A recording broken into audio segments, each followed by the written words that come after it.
2017년 1월 8일 둘째 주입니다. 오늘 함께 보신 말씀은 신명기 11장 13절부터 23절 말씀입니다.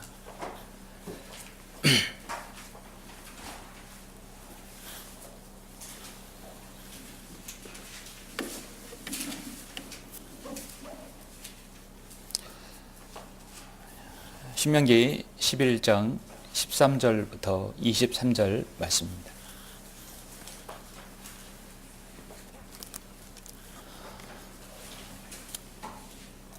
제가 봉독해 올리겠습니다.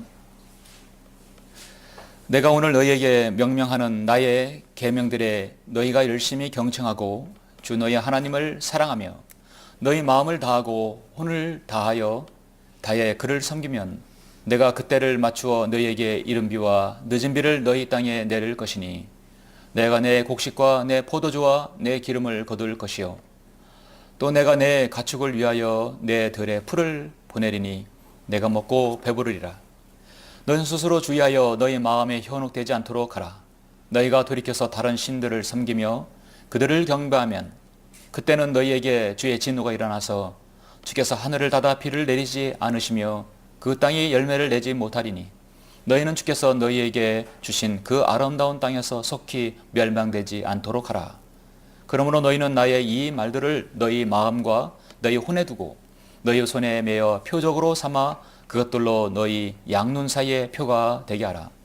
너희는 그것들을 너희 자녀에게 가르치며 내가 내 집에 앉아있을 때나 내가 길을 갈 때나 내가 누워있을 때나 일어날 때 말할 것이며 너는 이 말씀들을 내 집 문설주들과 대문들 위에다 기록할지니라. 그리하면 주께서 너희 조상에게 주리라고 맹세하신 땅에서 너희의 날들과 너희 자손의 날들이 많아지리니 땅 위에서 하늘의 날들과 같으리라. 내가 너희에게 명령하는 이 모든 계명들을 너희가 열심을 지켜서 그것들을 행하고 주 너희 하나님을 사랑하며 그분의 모든 길로 행하고 그분께 밀착하면 주께서 너희 앞에서 이 모든 민족들을 몰아내시리니 내리니 너희는 너희보다 더 크고 강한 민족들을 차지하리라. 아멘.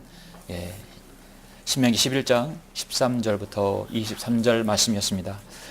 자, 오늘 말씀을 위해서 주님께서 기름 부으시도록 함께 기도하겠습니다. 위대하시고 거룩하신 아버지 하나님 감사를 드립니다. 오늘 주님께서 부활하신 첫날 원근 각지에서 귀한 성도들 불러 모아 주시고 아버지께 영과 진리로 경배드릴 수 있도록 인도하심을 감사합니다. 한 주일에 있었던 우리 모두의 생활들을 혹여나 그 안에 죄가 있었다면 주님의 보혈 아래 모두 다 아버지 하나님 제거해 주시고 이제 다시금 하나님의 말씀 앞에 우리가 섰습니다. 하나님의 말씀으로 우리의 영이 더욱더 새로워지며 우리의 양심에 낀 모든 때까지도 다 제거되어서 온전히 주님께 밀착하는 이 하루가 또 한 주가 시작될 수 있도록 인도하여 주시길 원합니다. 이제는 하나님께서 2017년도 우리에게 둘째 주를 주셨습니다. 저는 오늘 이 설교를 기점으로 하여서 하나님께서 세우신 이 교회, 이 천안 독립친의 교회가 나아갈 방향과 사역의 방향, 더 나아가서 큰 비전을 제시하려고 합니다.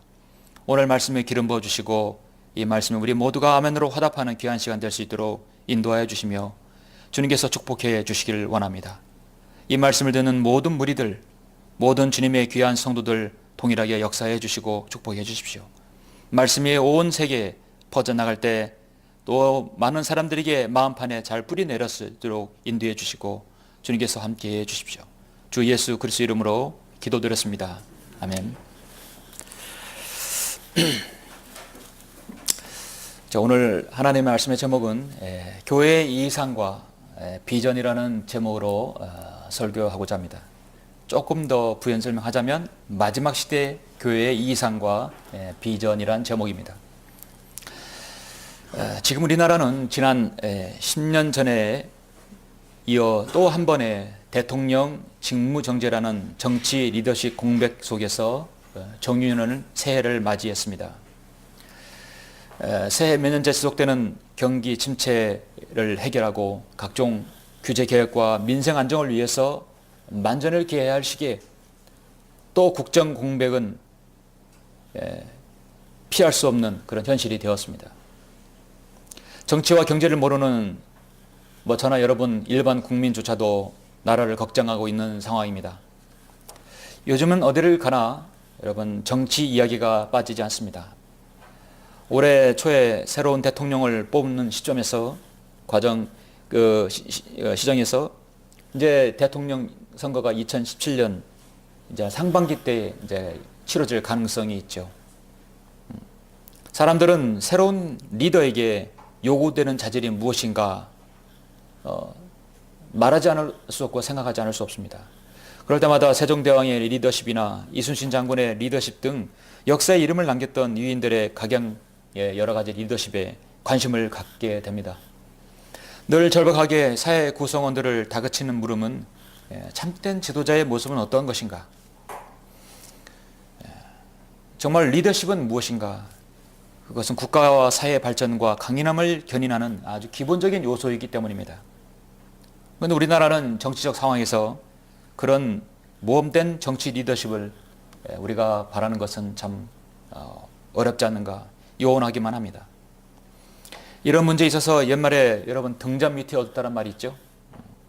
이 땅의 모든 세상에 있는 문제의 해답은 사실 여러분 가까이에 있습니다. 바로 여러분 책상 앞에 무릎 앞에 여러분 늘 곁에 있는 하나님의 말씀입니다.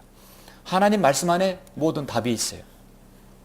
성경 속에 위대하신 하나님의 사람들의 그 리더십과 지도자로서 갖춰야 할 면모가 모두 다 성경에서 우리는 볼 수 있습니다. 진리의 눈을 뜬 성도들에게는 그러한 것들이 여러분 보입니다. 진리를 찾고 추구하며 진리를 지키고 실행하는 성도가 모인 그 교회에서도 그러한 것들을 여러분 발견할 수 있습니다. 저는 오늘 오전 말씀을 통해서 이스라엘을 이끌었던 지도자 중에 한 사람, 바로 모세의 그 고별 설교를 통해서 참된 지도자가 어떤 이상과 비전을 제시하는지 여러분에게 말씀을 드리고자 합니다. 우리는 오늘 말씀에서 광야에서 40년간 하나님의 보호를 받고 훈련받았던 이스라엘이 장차 약속의 땅으로 들어갈 때 그들에게 필요한 것이 무엇인지를 우리가 알아야 하는 것이죠. 그래서 설교 제목을 교회의 이상과 비전이라고 제가 정했습니다. 이상이라는 말은 무슨 뜻입니까? 동이의어이죠. 이상이라는 말은 많이 쓰이는 말입니다. 제가 말씀드린 이상은 사전적인 의미로는 생각할 수 없는 범위 안에서 가장 완전하다고 여겨지는 상태, 절대적인 지성이나 감성의 최고 형태로 실현 가능한 상대적인 이상과 도달 불가능한 절대적 이상으로 구별할 수 있다는 것이죠. 한마디로 우리가 인간의 범주에서 생각할 수 있는 최고의 완전하다고 생각하는 상태, 최고의 감정과 지성으로 연결되는 그 형태. 과연 교회의 이상, 하나님께서 성경을 통해서 교회에게 향하는 그 메시지, 성령님을 통해서 향하는 최고의 여러분 교회가 추구하는 것들이 무엇인지, 그것이 무엇인지를 아는 것이죠. 비전은 사람들이 오해하는 단어 중에 하나입니다. 비전은 사실 영어 한 단어, 비전이라는 뜻이죠. 이것은 앞으로 내다보는 장래의 상황입니다. 멀리 내다보는 장래의 상황. 우리말로 하면 비전은 여러분 환상입니다. 한글 김정희 성경에는 이 말씀을 비전이라는 말씀을 환상이라고 말씀하고 있어요. 일반적으로 사람들은 환상을 환영, 또 헛된 망상이라고 말하지만 성경에서는 이 비전을 환상은 아주 중요한 용어 중에 하나입니다. 헛된 망상도 아니고 환영도 아닙니다. 환상은 장차 하나님께서 역사 속에서 이루시고자 하는 계획을 뜻하는 것입니다. 그래서 사도 바울도 환상이라고 썼고 모세나 모든 성경 기록자들은 약 90회에 걸쳐서 환상이라는 말을 썼습니다. 그것은 비전입니다. 하나님께서 앞으로 멀리 성경의 기록자를 통해서 보여주는 모든 상황을 바로 비전이고 상황이라는 것이죠. 창세기 15장 1절에서 처음으로 환상에 대해서 나오는데 이런 일들 후에 주의 말씀이 환상 중에 아브라함에게 임하여 말씀하시기를 환상 중에 말씀하셨다. 아브라함아 두려워 말라. 나는 너의 방패요 너의 지극히 큰 상인이라. 여러분 아브라함에게 환상을 보여주시면서 저 너의 백성을 바다의 하늘의 별과 같이 바다의 모래같이 땅의 티끌같이 번성케 한다고 하나님께서 말씀하셨죠. 잠언 29장 18절에 보면 환상이 없는 곳에서는 백성이 망하나 율법을 지키는 자는 행복하니라. 환상이 없는 곳은 백성이 망한다. 다른 말로 비전이 없는 백성은 망한다. 비전이 없는 민족은 망한다는 말을 사람들은 바로 성경 이 잠언 28장에서 29장에서 따온 것이죠. 그러므로 마지막 시대를 사는 그리스도인은 성경에서 말씀하는 환상 비전을 품어야 하는 것입니다. 제가 설교자로서 하나님의 사역을 시작한 지가 15년째 되는 해입니다. 횟수를 보니까 15년째 됐습니다. 그동안에 수많은 난관과 목회의 어려움 속에서도 아름다운 간증들이 있었고 지금까지 주님의 은혜로 여러 이렇게 신선한 지체들과 함께 사역을 하고 있습니다. 그러한 시점에서 이제 제가 성도들에게 진정한 신약교회로 한다면 교회의 이상과 비전을 말씀드려야 하지 않겠는가라는 그런 부담이 있었습니다. 그래서 오늘 그런 말씀을 여러분에게 제시하려고 합니다. 오늘 마지막 시대에 사는 우리 모두가, 이 교회에 속한 우리 모두가 추구해야 할 것은 그 이상과 비전은 무엇인가? 저는 그것을 이스라엘의 지도자 모세가 마지막 가나안 땅에 자신은 들어가지 못하더라도 들어가는 백성에게 하시는 고별 설교입니다. 이것은 비단 2017년에 한정된 이상과 비전이 아닙니다. 앞으로 우리가 지속적으로 추구해야 할 이상과 비전, 그러한 방향으로 목회를 하려고 합니다. 본문을 보시면 모세가 이스라엘 백성들이 백성이 광야에서 이제 이 앞으로 가나안 땅에 들어갈 그 세대에게 다시 한번 하나님의 말씀, 율법을 주지시키는 말씀입니다. 신명기라는 얘기는 그래서 다시 한번 반복하는 말씀이죠. 모세로 말하자면 일종의 백성을 위한 고별 설교입니다. 신명기 1장 1절에 한번 잠깐 보실까요? 여러분 신명기 1장 1절 보시면 이미 민수기 레위기에서 모든 율법은 제시되었습니다. 신명기는 다시 한번 반복하는 것이에요.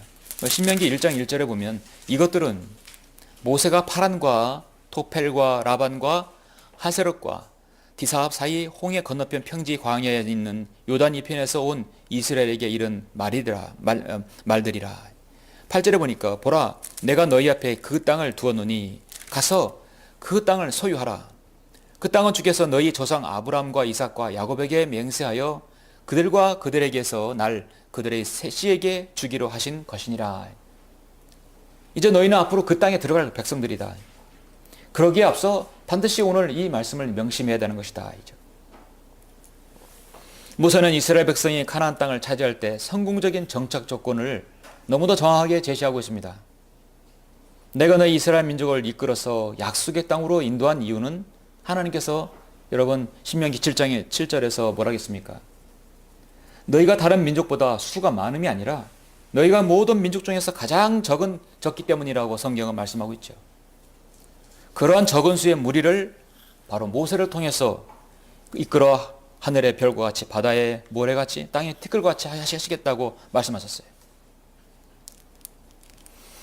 그러면 가서 너희들이 정착해서 성공하고 번영하는 비결은 무엇인가? 바로 오늘 본문 말씀입니다. 그것은 곧 이스라엘이 앞으로 그들을 향한 이상과 비전입니다. 이 오늘 본문 말씀의 영적 적용이 바로 교회가 추구하는 것이 무엇이고 비전이 무엇인가.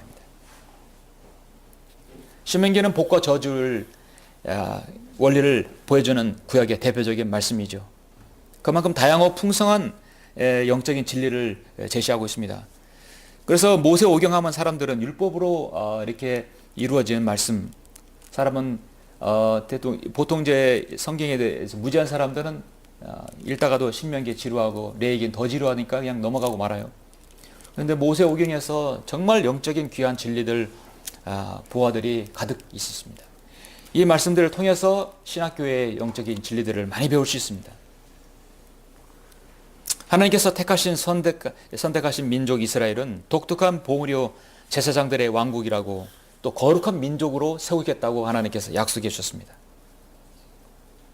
그럼 그들이 그곳에 가서 그들이 추구해야 될 것, 그것을 한다면 하나님께서 번영을 약속해 주셨습니다. 신명기 자체가 400년 동안 이집트에서 노예로 있던 그들을 이끌어내서 광야에서 40년 동안 훈련시켰습니다. 이제 가나안 땅에서 번영케 하고자 하는 조건부적인 말씀이 바로 본문 말씀입니다. 여러분 신명기 10장을 먼저 앞서서 한번 보실까요? 10장 12절 한번 보시겠습니다.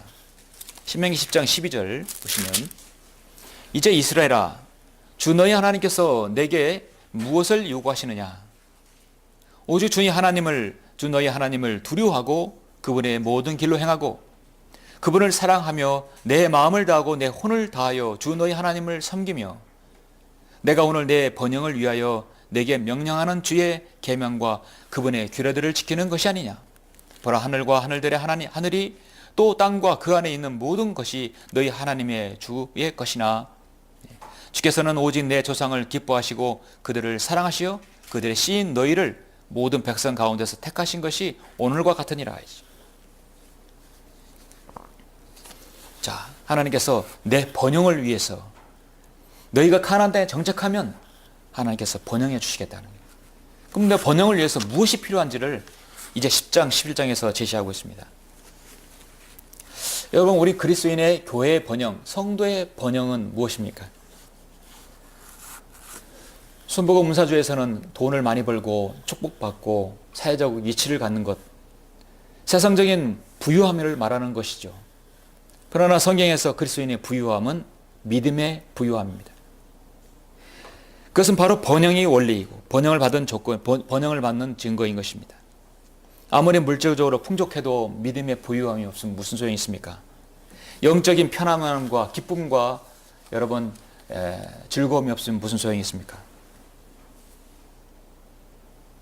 성경에서의 번영은 그 사람이 인생의 좌표가 되는 오직 하나님을 의식하여서 하나님의 뜻 가운데서 그 사람의 생애를 계획하는 것이죠. 그리고 하나님께서 그 사람의 생을 인도하여 주시는 것입니다. 남지도 않고 부족하지 않게 그리스도인으로서 품위를 지키는 것. 남거나 부족하면 그리스도인은 늘 탐욕에 생길 수 있죠.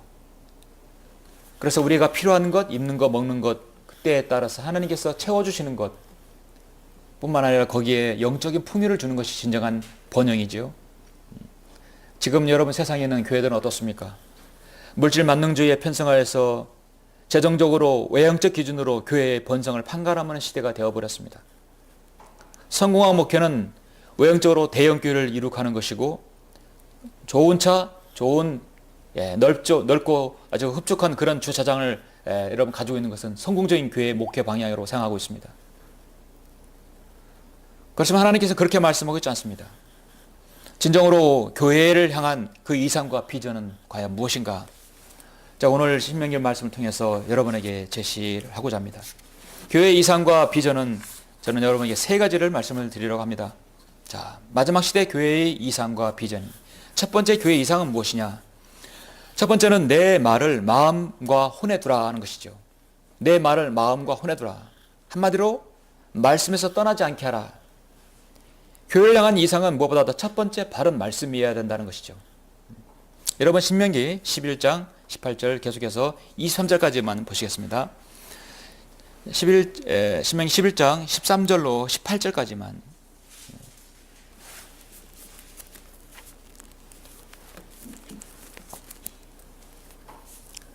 신명기 11장 18절부터 23절입니다.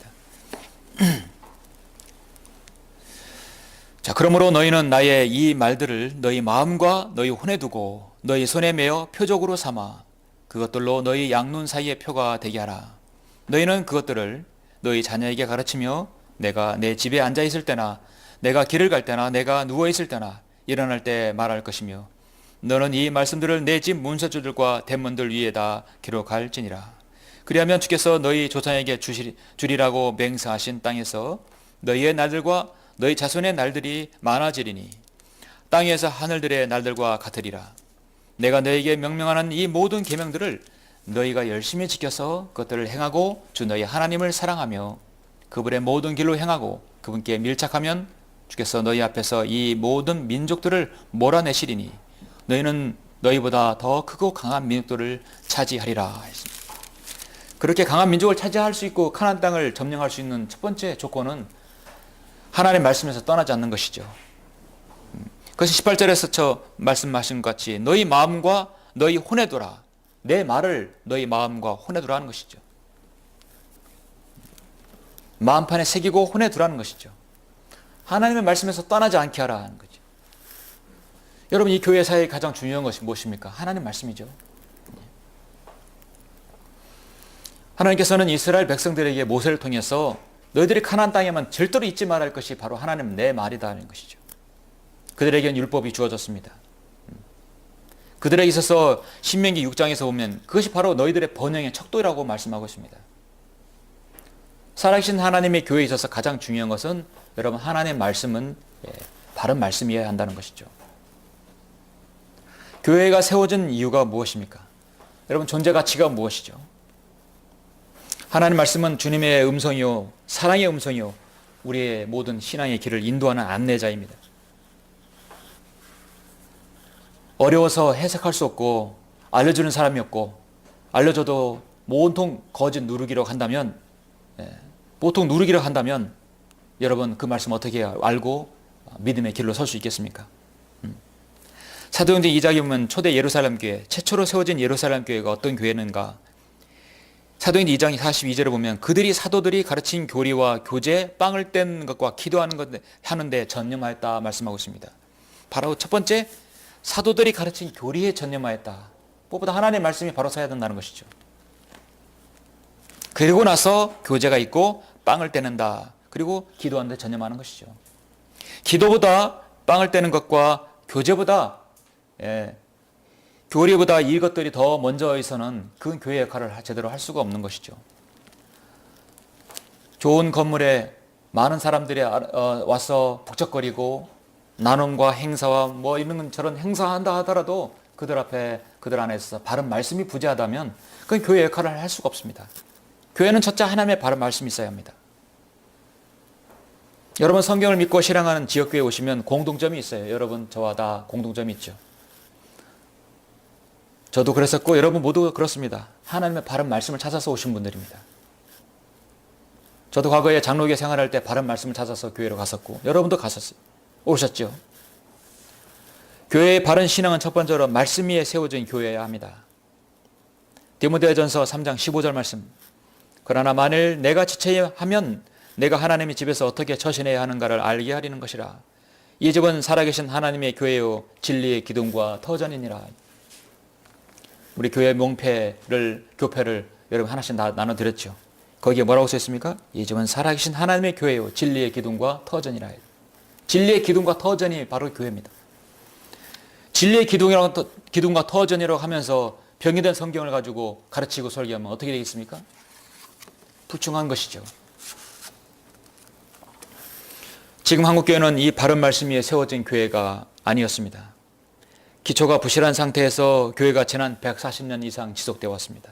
사상 누각입니다. 온전한 하나님의 교회 사역이라고 할 수 없습니다. 친카톨릭 교리와 전통들을 그대로 답습했고 무엇보다도 교회의 회원 절대 다수가 구원받지 못한 상태에서 지금 교회의 놀이를 하고 있습니다.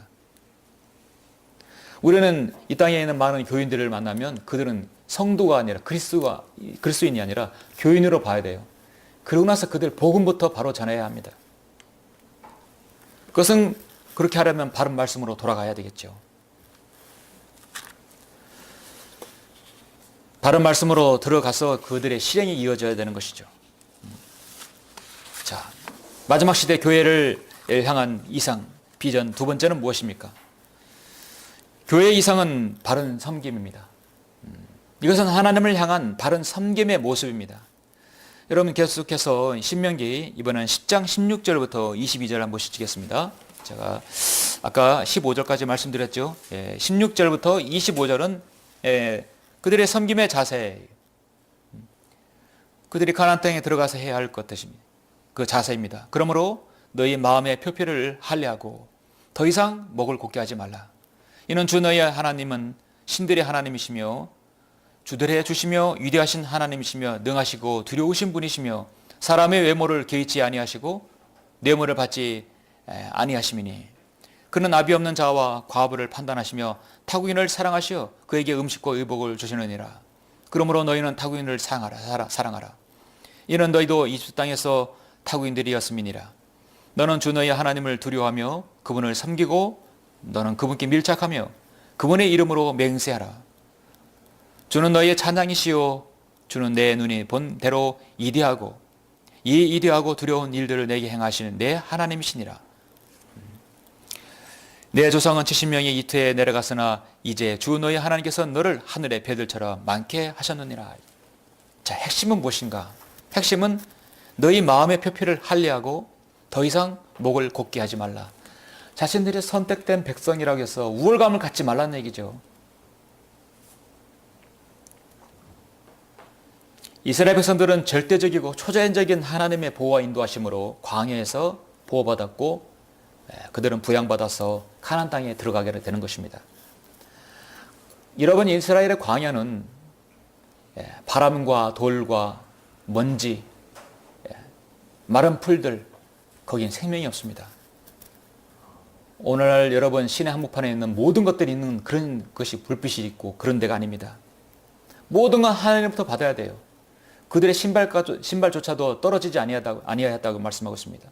물이 없으면 바위를 내어 쪼개어서 반석을 쳐서 물을 내게 하셨고 하늘에서 만나를 내리게 하셨고 밤에는 구름 기둥으로 영하의 날씨에서 그들을 보호해 주고 낮에는 구름 기둥으로 뜨거운 태양 아래서 그들을 여러분 시켜주셨습니다. 절대적인 하나님 보호와 인도로 그들은 40년 광야를 보냈습니다. 그렇게 인도받고 보호받아서 가나안 땅에 들어갔는데 더군다나 번영케 하고 축복해 주셨다고 한다면 무엇보다도 그들에게 첫 번째 주지시켜야 되는 것은 너희 마음의 표표를 할례하고 더 이상 목을 곧게 하지 말라. 교만하게 행하지 말라는 것이죠. 여러분, 사람이 교만해지면 그 다음에 어떻게 되는지 아십니까? 배교로 이어지게 돼요. 그들은 가나안 땅의 신정 통치를 무시하고 우리에게 인간 왕을 달라고 했습니다.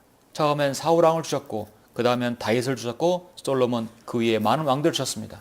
대다수의 왕들은 다 배교했어요. 결국은 그들은 바벨론과 아시리아로 포로로 끌려가 나라가 패망하게 되었습니다.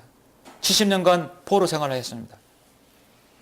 하나님께서는 그러한 것을 전지전능하신 분께서 모르고 계실 것 같습니까? 여러분, 하나님께서는 그런 모든 것을 미리 다 하셨어요. 그래도 그들의 선택이 중요하기 때문에 그들에게 제시하는 것입니다. 이스라엘의 역사의 중요한 원리는 항상 하나님께서 축복해 주시고 번영해 주셨으면 그 위에 교만이 옵니다.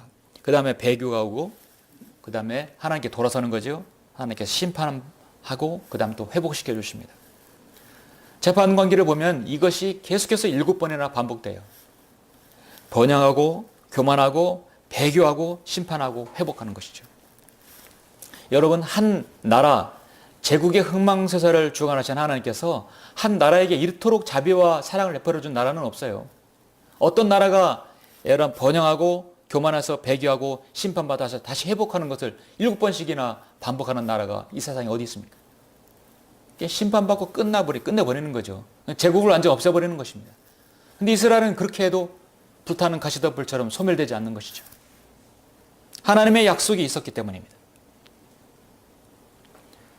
자비로우신 하나님께서 그들에게 언약을 주시고 이루시겠다고 약속하셨기 때문입니다. 우리는 지난 인류 역사를 통해서 잘 보아왔습니다.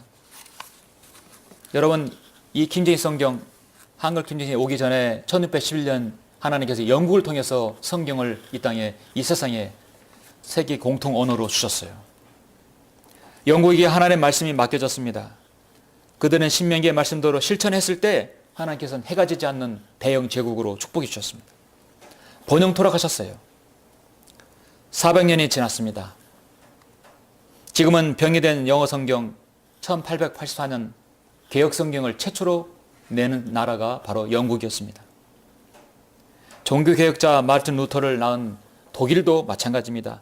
독일에는 마르틴 루터 성경이 나왔고 종교개혁을 했어요. 그런 축복받는 나라가 되었습니다. 그리고 그들은 교만해서 더 이상 하나님을 섬기지 않는 나라가 됐어요. 하나님을 두려워하지 않았습니다. 유럽의 대표적인 나라 영국과 독일은 교만하고 배교함으로 분별력이 없이 지금 계속해서 모슬렘 난민들을 계속해서 받아들입니다. 독일 메르켈 총리는 난민의 어머니란 별칭을 가지고 있죠.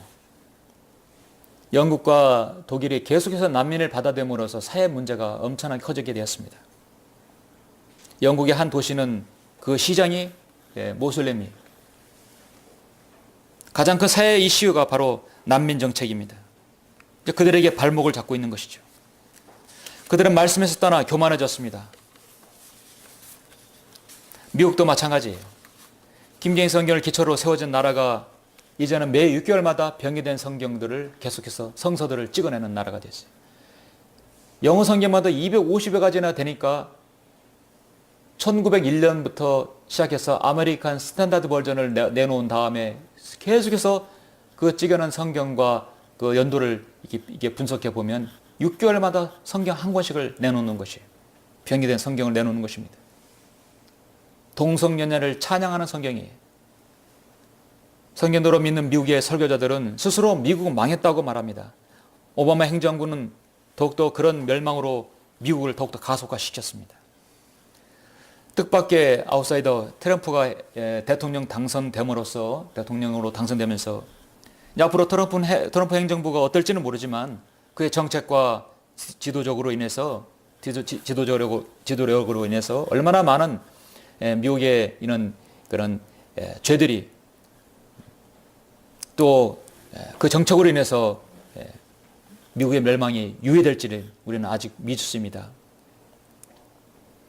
좀 더 기독교 유화 정책을 펼지 미국의 친이스라엘 정책을 펼지는 알 수는 없지만 그래도 사람들의 기대는 그리스도인의 기대는 오바마보다는 훨씬 나을 것이다 라고 기대를 하고 있죠. 어쨌든 미국은 멸망하고 있습니다. 여러분, 번영을 이루면 그 다음 인간의 문제는 하나님을 두려워하지 않고 교만해지는 것이 문제입니다. 이 나라 이민족은 한 번도 민족적으로 국가적으로나 이렇게 미국이나 영국이나 독일처럼 이스라엘처럼 하나님의 말씀으로 바로 선 적이 없었습니다. 이런 나라들은 그래도 하나님의 바로 선 적이 있어서 축복을 받은 나라들이었어요. 우리나라는 이 진리의 말씀이 처음부터 묻혀져 왔습니다. 140년간 아무도 제시하지 않았어요. 그래서 저는 서구권에서는 하나님의 말씀은 이 말씀은 이제 잊혀진 진리라고 저는 말씀드리고 싶어요. 그들은 하나님의 말씀을 마음에 새겼다가 마음과 혼에 두었다가 잊어버렸어요. 그런데 우리나라는 어떻습니까? 우리나라 같은 상황은 묻혀진 진리다. 아예 묻혀져 왔어요. 가려져 왔었습니다.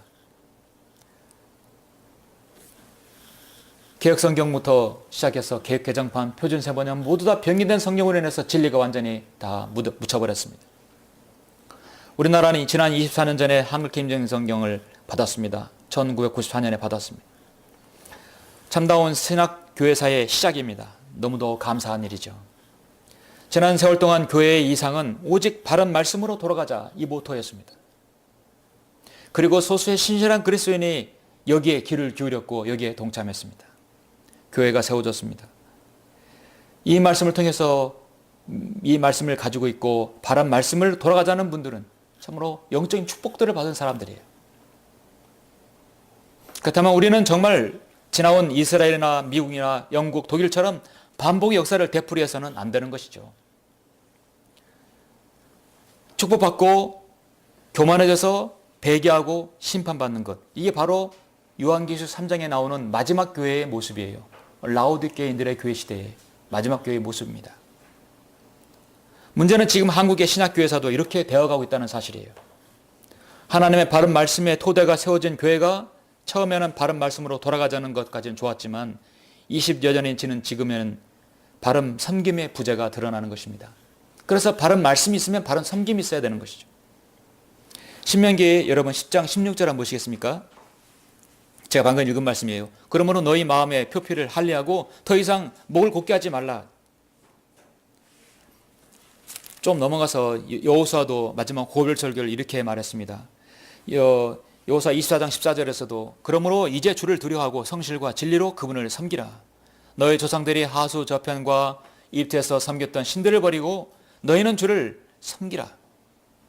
만일 주를 섬기는 것이 너희에게 악하게 보이거든 하수 건너편에서 너희 조상이 섬겼던 신들이거나 너희가 거하는 땅의 아모린들의 신이든 간에 너희가 섬길 자를 오늘날 너희가 택하라.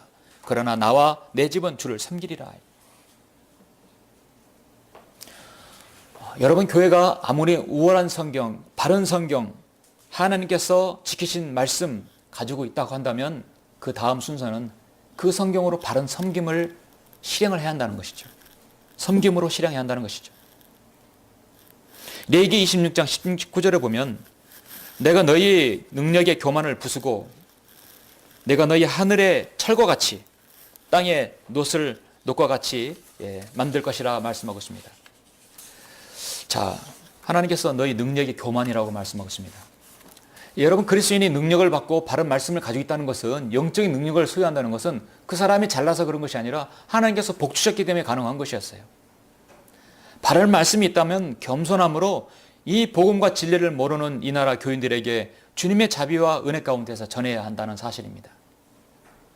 나는 우월하다. 너희는 무식하다. 나는 알고 너희는 모른다. 그러니 너는 내 말을 들어야 된다. 이런 식으로 해서 비춰지는 사역은 오히려 간증을 잃어버리게 만듭니다. 길 가는 나그네의 외투를 벗기는 것은 강한 바람이 아니라 따사로운 햇빛입니다. 이제 그런 여러분 방향으로 하나님의 말씀을 전해야 되고, 또 그들에게 무엇이 잘못된지를 일일이 일깨워주고 하나님의 은혜로 돌아서게 해야 합니다. 바른 말씀이 있다면 바른 섬김이 있어야 합니다. 이것이 교회가 추구해야 할 이상인 것이죠. 바른 성경에서 끝나고 교만해지면 목이 곧아지고 스스로 축켜 세우게 됩니다. 하나님께서는 촛대를 옮길 수도 있어요. 여러분, 이 교회가 바른 말씀이 있다고 한다면 우리는 바른 섬김의 모습을 보여줘야 합니다.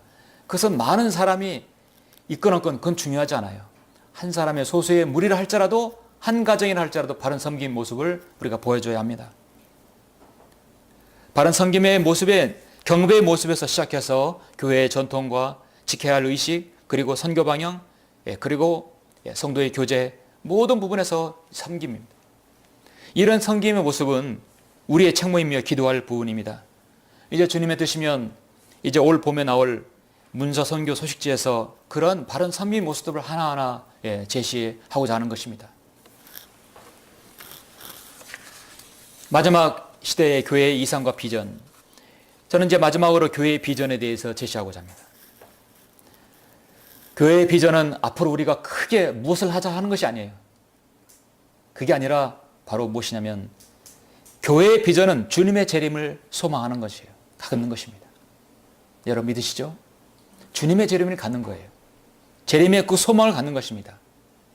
이 땅에 있는 그 어떠한 교회를 할지라도 비전 한국, 비전 2000, 비전 뭐라고 외친다 하더라도 주님의 재림을 이야기하지 않는 비전은 모두 다 헛된 망상이고 무천년자인 것입니다. 인본주의자인 것입니다.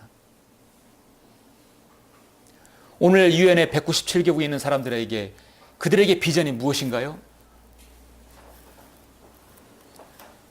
하나님 없이 우리에게 우리 스스로 평화를 이룩하자는 것이 아닙니까? 그것이 바로 사탄의 무기이고 적그리스도가 사용할 무기인 것입니다. 미국의 위대한 복음 전도자 중에 하나인 빌리 선데이가 있습니다. 저는 많은 사람들에게 복음을 전한 사람이죠. 그는 구원받지 못한 야구 선수였는데 정말 하나님의 말씀을 통해서 사람들을 구원에 이르게 하는 정말 훌륭한 복음 전도자였습니다. 그의 성경책 속에는 작은 메모지가 일기장 형식의 메모지가 발견되었는데 그 글에는 이런 말씀이 있었습니다.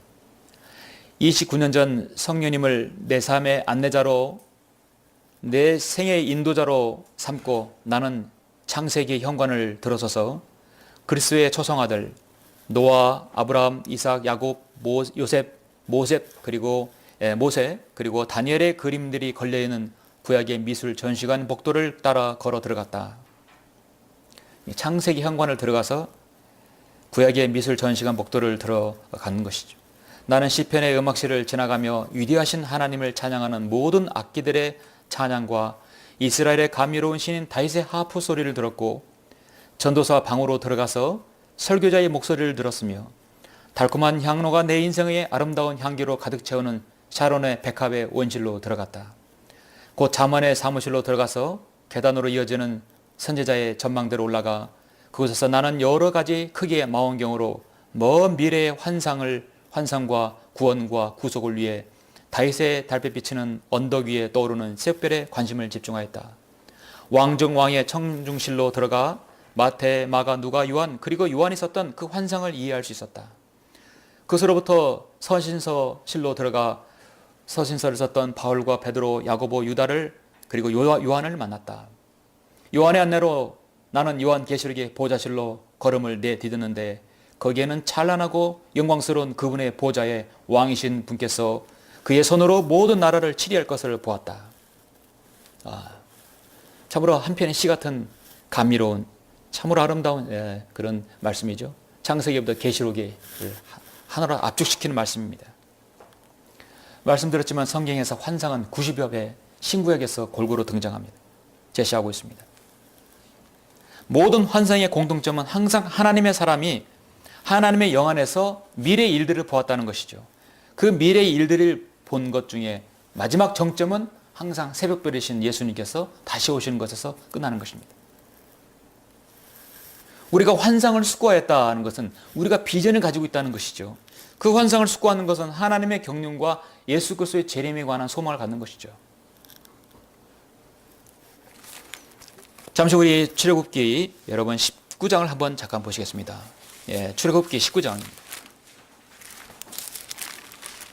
모세가 이스라엘 백성에게 율법을 이제 받아서 그들에게 제시하는 직전입니다. 시내산에서 40년 금식함으로써 이제 계명을 받았죠. 19장 11절부터 19절을 보시면 이건 매우 의미 있고 귀중한 말씀이죠. 11절 셋째 날을 대비하라. 그리고 이 말씀이 15절에서 셋째 날을 대비하라 말씀이 있어요. 여러분 이 셋째 날은 아주 중요한 날이에요. 바로 주님의 재림의 날이에요. 그래서 셋째 날을 대비하라는 것은 주님의 재림을 대비하라는 뜻이거든요. 이 말을 신약 시대의 여러분 영적인 의미로 또 교리적인 의미로 삼자면 그렇습니다. 지금 현재 이스라엘 백성들에게 율법을 주시는 그 직전이에요. 이는 셋째 날에 주가 온 백성의 목전에서 시내산 위에 내려갈 것임이라. 주님의 재림과 여러분 연관지어서 하시면 이해가 쉽습니다. 너는 백성 주위의 범위를 설정하고 말하기를 너희 스스로 조심하여 산에 오르지 않도록 하고 또한 그 경계에 닿지 말지니 산에 닿는 자는 누구라도 반드시 죽임을 당하리라. 그것에 손에 닿지 않아도 그는 반드시 돌에 맞거나 화살에 맞으리니 짐승이든 사람이든 간에 살지 못하리라. 나팔을 길게 불거든 백성들은 산에 오를지니라 하라 하시니라. 모세가 산에서 내려와 백성에게 이르되 백성들을 성결하게 하니 그들이 자기들의 옷을 빨더라. 그가 백성에게 말하기를 셋째 날을 대비하고 너희 아내를 가까이 하지 말라 하니라. 셋째 날 아침에 천둥과 번개와 짙은 구름이 산 위에 있고 나팔 소리가 심히 크므로 진영에 있는 모든 백성이 떨더라. 모세가 하나님을 만나려고 진영에서 백성을 데리고 나오매 그들이 산기슭에 서니라. 시내산은 온통 연기로 자욱하니 이는 주께서 불 가운데 그 위에 내려오심이라. 그 연기가 용광로의 연기처럼 솟아오르고 온 산에 크게 진동하더라. 나팔 소리가 길어지고 점점 더 커질 때 모세가 바라니 하나님께서 음성으로 대답하시더라. 여러분 구약 성경에서 모세오경에서 이 모세오경의 이 출애굽기 이 말씀은 예수님의 재림의 모형, 재림의 모습을 가장 자세하게 보여주는 장면입니다. 이 구약 성경에서 모세오경에서요. 시편 90편 4절에 보면 주의 목전에는 천년이 단지 지나간 어제 밤의 한 경점 같다고 말씀하고 있습니다. 베드로후서 3장 8절에도 사랑하는 자들아 주께는 하루가 천년 같고 천년이 하루 같은 이 한 가지를 잊지 말라고 말씀하고 있어요. 여러분 신약교회에서는 1000년, 2000년 지났죠? 둘째 날이 지났어요. 셋째 날은 무엇입니까? 주님의 재림 이후에 천년왕국입니다. 셋째 날을 대비하라는 것은 주님의 재림을 고대하고 소망하라는 뜻이죠. 우리가 여러분 휴거되어서 올라간 다음에 7년 대환란이 이 땅에 있게 되고 저 셋째 하늘에서 어린 그리스도의 심판석에서 상급을 받고 어린 양의 혼인잔치가 이루어지는 때 이런 모든 일련의 과정들이 있는 반드시 있어야 할 것들이 무엇입니까? 바로 나팔 소리죠. 우리가 올라갑니다. 나팔을 소리가 들릴 것입니다. 그리고 주님의 재림에는 반드시 천둥과 번개와 짙은 구름, 그리고 연기, 또 신의 산 나오죠. 주님께서는 재림하실 때 신의 산 위에서 내려오신,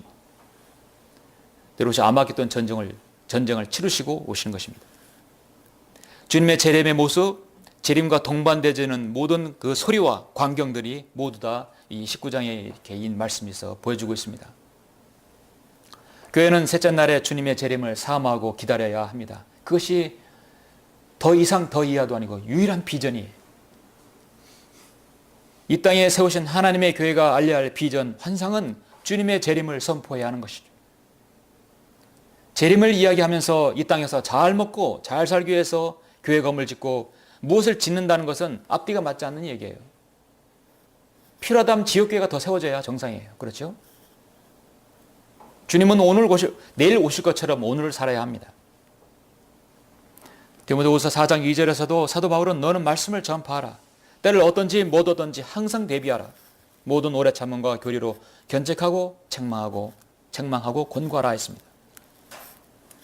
주님의 재림을 소망하는 성도들에게 만족할 줄 아는 삶이 우리에게 중요하죠. 여러분, 우리가 늘 부족하다면 항상 부족한 것이에요. 그럼 탐욕이 끝이 없습니다. 디모데전서 6장 6절에서 8절은 그러한 만족할 줄 아는 경건은 큰 이익이 된다고 말씀하고 있습니다. 우리가 세상에 아무것도 가지고 온 것이 없으며 아무것도 가지고 갈 수 없는 것이 분명하니 우리에게 먹을 것과 입을 것이 있으면 이것들로 만족할 것이니라.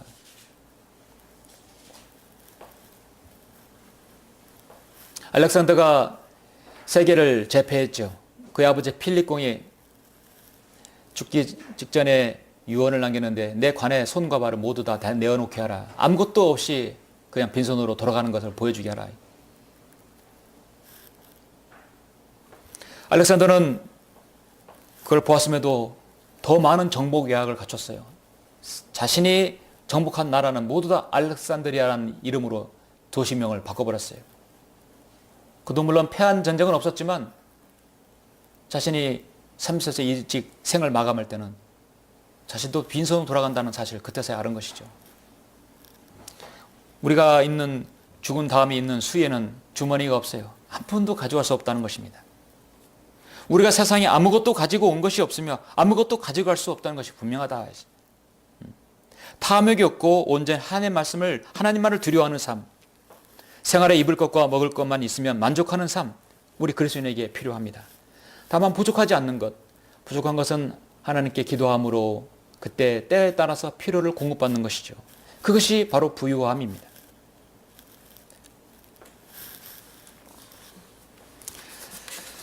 사랑하는 성도 여러분, 말씀을 믿겠습니다. 신실한 사역에는 확신이 찬 믿음이 있어야 합니다. 그렇죠? 과연 이것이 맞는지 안 맞는지 헷갈리고 확신이 없다면 어떻게 하나님의 말씀을 설교하고 전하겠습니까?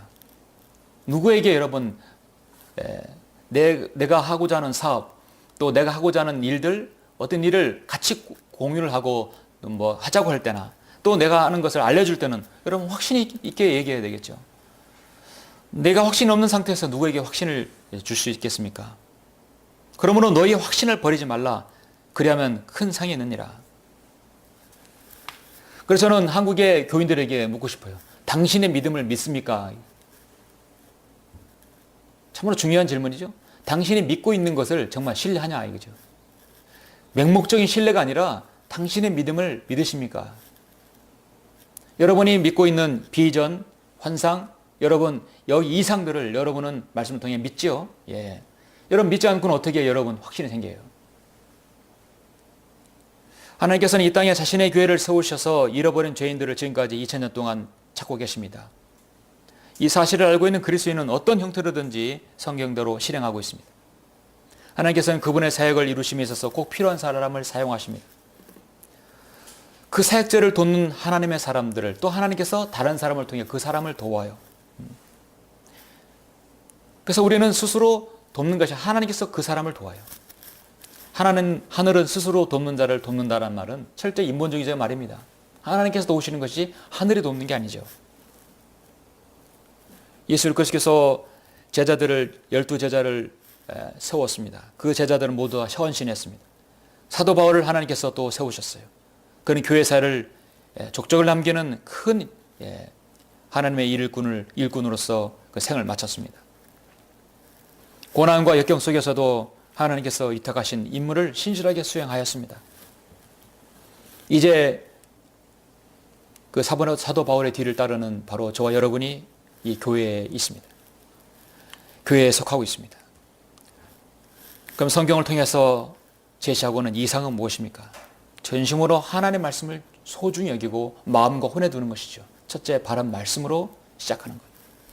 두 번째는 하나님을 두려워하고 하나님께 밀착해서 목을 곧게 하지 말라. 우리가 바른 말씀을 가지고 있고 그 어떤 성경보다 우월하고 최종 권위의 말씀을 가지고 다 해서 교만하게 말하지 않고 행동하지 않는 것이죠. 귀한 말씀을 가지고 있다면 겸손히 말씀을 전하는 거예요. 그 사람에게 공감대를 형성할 수 있도록 말씀을 전하는 것이, 아, 내가 잘못된 것을 가지고 있었구나, 내가 말씀을 잘못 배웠구나라는 걸 스스로 깨달을 수 있도록 우리가 도와줘야 되는 것이 우리의 역할입니다. 그리고 마지막 이 시대의 재림의 소망을 갖게 하는 것입니다.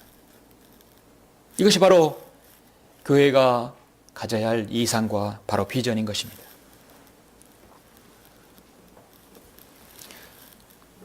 독일 태생 영국의 조지 뮬러는 자신의 그 큰 고아원 사역과 하나님의 사역을 묻는 비결을 이렇게 대답했다고 합니다. 제가 사역하는 그 시작은 그날은 제가 죽는 날이었습니다. 나는 바닥에 닿도록 내 몸을 숙였습니다. 주님, 조지 뮬러는 죽었습니다. 그의 의견, 선호, 기호 모두 다 의지까지도 말입니다. 나는 세상에서도 죽었습니다. 세상의 인정이나 비난까지도 말입니다. 이후부터 저는 제 자신이 오직 하나님께만 살도록 하겠습니다. 사도 바울이 고린도후서 1장 9절에서 말씀하는 것 같이 우리는 우리 자신 속에 사형 선고를 받았다 말씀하고 있습니다.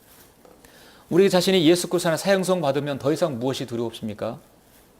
가장 이 세상에서 무서운 사람이요, 죽음을 두려워하지 않는 사람이에요. 그러죠? 전쟁에서 가장 경계해야 할 사람은 죽음을 두려워하지 않는 사람입니다. 가장 무서운 것이에요. 죽음을 두려워하지 않는 사람보다 무서운 사람이 어디 있습니까? 우리는 죽음을 두려워하지 않습니다. 하나님께서 부르시면 일찍 올라가는 것이고, 이 땅에 살다가 주님께서 오시면 같이 올라가는 것입니다. 우리는 부활의 기쁨을 맛볼 수 있지만 때로는 휴거의 희열을 맛볼 수 있는 것입니다. 우리가 원하는 것은 우리가 살고 있는 이 시대에 주님의 재림을 고대하고 소망하는 것입니다. 오늘 여러분 모두가 제가 이 말씀드린 교회의 이상과 비전을 우리 모두가 다 품고 주님의 사역에 더욱 매진하기를 간절히 원합니다. 기도하시겠습니다.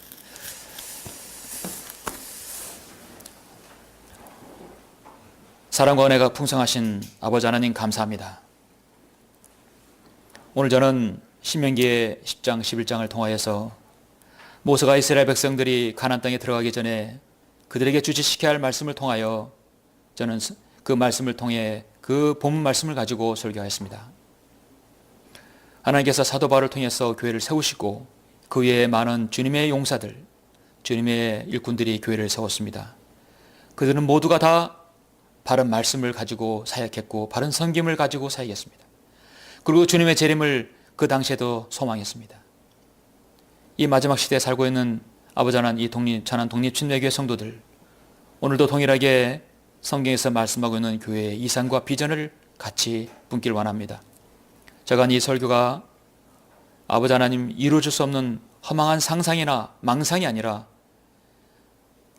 장차 우리에게 다가올 말씀이며 또 교회가 실행할 말씀인 것을 우리가 알고 있습니다. 오늘 설교에서 끝나지 아니하고 우리가 그러한 실행을 할 수 있도록 주님께서 역사해 주시며 성도들 각인이 이 시간 주님 앞에 기도하고 묵상할 때 주님 만나주시고 해결해 주시며 또 귀한 응답 가운데서 아버지 하나님 기도할 수 있도록 인도해 주시길 원합니다. 모든 것을 주님께 부탁드리며 주 예수 그리스도 이름으로 기도드렸습니다. 아멘. 반주가 나오는 동안에 잠시 말씀을 들으시고 마음에 여러 번 말씀을 통해 정리를 하시면서 묵상하시길 원합니다. 참된 교회의 성도는 특징은 변질되지 않는 믿음입니다. 자, 우리는 믿음의 변질이 되지는 않아야 합니다. 왜냐하면 바른 말씀이기 때문입니다. 사도 바울은 너희는 우리가 섬긴 그리스도의 편지임이 분명히 드러났으니 이는 잉크로 쓴 것이 아니라 살아계신 하나님의 영으로 썼다 말씀하고 있습니다. 여러분은 이 사역의 간증이요 바로 그리스도의 편지 자신입니다. 하나님의 사역은 숫자에 무게를 두지 않습니다. 다만 얼마나 신실하느냐, 얼마나 하나님의 신실한 사역을 진실되게 펼치느냐 달려 있습니다.